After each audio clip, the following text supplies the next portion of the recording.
ಎಲ್ರಿಗೂ ನಮಸ್ಕಾರ. ನಾನು ಇವತ್ತಿನ ವಿಡಿಯೋದಲ್ಲಿ ತೊಂಡೆಕಾಯಿ ಪಲ್ಯ ಮಾಡೋದು ತೋರಿಸ್ತಾ ಇದ್ದೀನಿ. ಈ ತೊಂಡೆಕಾಯಿ ಪಲ್ಯ ತುಂಬ ಸಿಂಪಲಾಗಿ ಮಾಡ್ಕೋಬೋದು, ಆಮೇಲೆ ತುಂಬ ಟೇಸ್ಟಿಯಾಗಿ ಇರುತ್ತೆ.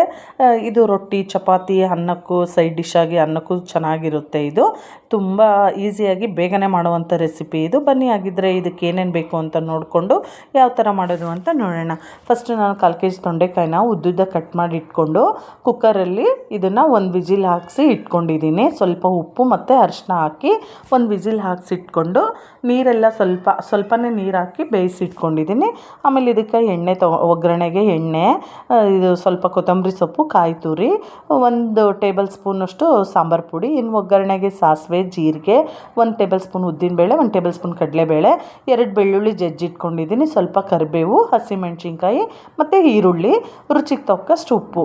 ಇವಾಗ ನಿಮಗೆ ಹಸಿಮೆಣ್ಸಿನ್ಕಾಯಿ ಬೇಡ ಅಂದರೆ ಒಣಮೆಣ್ಸಿನ್ಕಾಯಿ ಆದರೂ ಹಾಕ್ಕೋಬೋದು, ಇಲ್ಲ ಅಂದರೆ ಖಾರದ ಪುಡಿ ಆದ್ರೂ ಹಾಕ್ಕೋಬೋದು. ನೋಡಿ, ಇವಾಗ ಬಾಣಲಿ ಬಿಸಿಗಿಟ್ಟು 3 ಟೇಬಲ್ ಸ್ಪೂನ್ ಎಣ್ಣೆ ಹಾಕಿದ್ದೀನಿ. ಎಣ್ಣೆ ಬಿಸಿ ಆಗ್ತಾಯಿದೆ. ಎಣ್ಣೆ ಬಿಸಿ ಆಗ್ತಿದ್ದಂಗೆ ಒಗ್ಗರಣೆಗೆ ಸಾಸಿವೆ, ಜೀರಿಗೆ, ಉದ್ದಿನಬೇಳೆ, ಕಡಲೆಬೇಳೆ ಹಾಕೋಣ. ಉದ್ದಿನಬೇಳೆ, ಕಡಲೆಬೇಳೆ ಎಲ್ಲ ಸ್ವಲ್ಪ ಗೋಲ್ಡನ್ ಫ್ರೈ ಆಗಲಿ. ಇದು ನೋಡಿ, ಈ ಥರ ಫ್ರೈ ಆದಮೇಲೆ ಇದಕ್ಕೆ ನಾವು ಇವಾಗ ಕರಿಬೇವು ಮತ್ತು ಬೆಳ್ಳುಳ್ಳಿ ಏನು ಜಜ್ಜಿಟ್ಕೊಂಡಿದ್ವಿ ಅಲ್ವ, ಅದನ್ನು ಹಾಕಿ ನೀಟಾಗಿ ಫ್ರೈ ಆದಮೇಲೆ ಹಸಿಮೆಣ್ಸಿನ್ಕಾಯಿನೂ ಹಾಕ್ಕೊಳ್ಳೋಣ. ನೀವು ಹಸಿಮೆಣ್ಸಿನ್ಕಾಯಿ ಬೇಡ ಅಂದರೆ ನೀವು ಒಣಮೆಣ್ಸಿನ್ಕಾಯಿನ ಈ ಟೈಮಲ್ಲೇ ಹಾಕ್ಕೋಬೇಕು. ಖಾರದ ಪುಡಿ ಬೇಕು ಅಂದರೆ ಸಾಂಬಾರು ಪುಡಿ ಹಾಕೋ ಟೈಮಲ್ಲಿ ಹಾಕ್ಕೋಬೇಕು. ಅದನ್ನು ನೋಡಿ, ಇವಾಗ ಮೆಣ್ಸಿನ್ಕಾಯಿ ಎಲ್ಲ ಫ್ರೈ ಆದಮೇಲೆ ಈರುಳ್ಳಿನೇ ಹಾಕೋಣ. ಈರುಳ್ಳಿನೂ ಅಷ್ಟೇ ನೀಟಾಗಿ ಎಲ್ಲ ಒಗ್ಗರಣೆಯಲ್ಲಿ ಚೆನ್ನಾಗಿ ಬೇಯಬೇಕು. ಯಾಕಂದರೆ ನಾವು ತೊಂಡೆಕಾಯಿ ಆಲ್ರೆಡಿ ಬೇಯಿಸಿಟ್ಕೊಂಡಿರೋದ್ರಿಂದ ಒಗ್ಗರಣೆ ಇದು ಈರುಳ್ಳಿ ಮೆಣ್ಸಿನ್ಕಾಯಿ ಎಲ್ಲ ನೀಟಾಗಿ ಫ್ರೈ ಆಗಬೇಕು. ಇದು ಅಲ್ಲಿವರೆಗೂ ಚೆನ್ನಾಗಿ ಬೇಯಿಸ್ಕೊಳ್ಳೋಣ. ಇದನ್ನು ಸ್ವಲ್ಪ ಉಪ್ಪು ಹಾಕಿ ನೋಡಿ ಈ ಥರ ಬೇಯಿಸ್ಕೋಬೇಕು.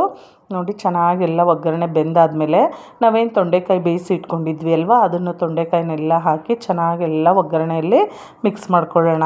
ನೋಡಿ, ಈ ಥರ ಎಲ್ಲ ನೀಟಾಗಿ ಮಿಕ್ಸ್ ಆದಮೇಲೆ ನಾವು ಇದಕ್ಕೆ ಇವಾಗ ಸಾಂಬಾರು ಪುಡಿ ಹಾಕಬೇಕು.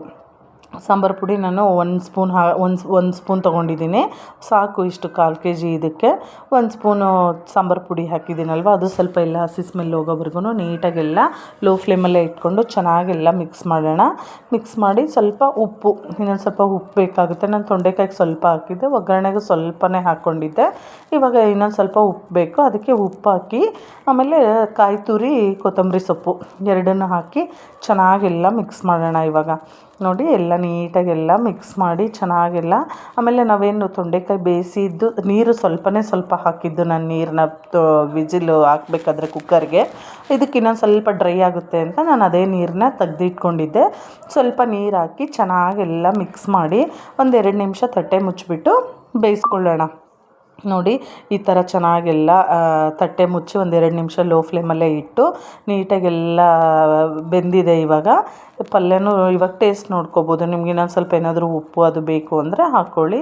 ಈ ಪಲ್ಯ ಅಂತೂ ತುಂಬ ಟೇಸ್ಟು ಚೆನ್ನಾಗಿರುತ್ತೆ, ರೊಟ್ಟಿ ಚಪಾತಿಗೆಲ್ಲ ಸಖತ್ತಾಗಿರುತ್ತೆ.